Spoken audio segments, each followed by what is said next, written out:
There's actually a Florida statute that talks about the presumption, and presumptions are persuasive to judges and juries, but they don't always necessarily mean that whatever presumption is there is what the ultimate decision is going to be.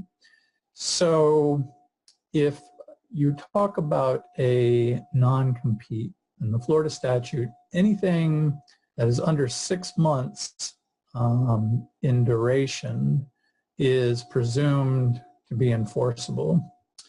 Anything over 2 years is presumed to be unenforceable. So if you have the non-compete below 6 months, you're probably not going to lose if the non-compete is challenged based on the duration of the non-compete. If it's over 2 years in length, then the presumption is going to be against you, and you may very well lose that unless you have other facts to suggest why it would be reasonable to have a non-compete for over 2 years through an employee and employer relationship. Now the question arises then, well, what about the area between 6 months and 2 years? Well, there is no presumption one way or the other.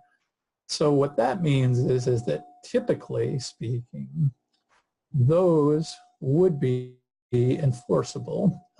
So there's no presumption one way or the other. So if the non-compete is, adequate and in compliance with the Florida statutes in regard to scope, then that duration probably will be okay. So I would say anything that most of the ones that you see, most of the ones that are drafted by attorneys understand that you're pretty safe with 2 years. Anything over 2 years, you're kind of stepping into dangerous ground. So I would say 2 years and less is usually the standard.